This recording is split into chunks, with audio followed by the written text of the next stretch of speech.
លោកបានបញ្ជាក់ថាសម្រាប់មនុស្សដោយគេវាយនឹងកញ្ចឹងកណាគេវាយនឹងដំបងដែកណាគេវាយនឹងដែកហើយបន្ទាប់ពីវាយរួចគេអាកអ្នកទោសតើគេបានស្អីយកមកអាកបាទខ្ញុំបានបញ្ជាក់ពីម្សិលមិញហើយថាគេវាយនឹងដែ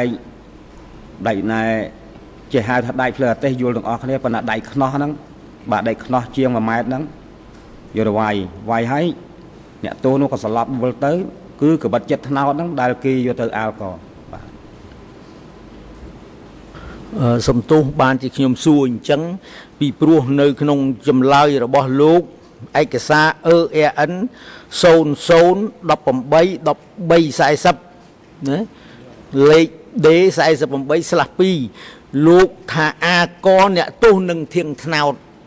ណានៅក្នុងនោះណាអញ្ចឹងបានខ្ញុំសូមបញ្ជាក់ពីព្រោះដល់លោកឆ្លើយបញ្ជាក់នៅពេលនេះថាកបិតអាថ្នោត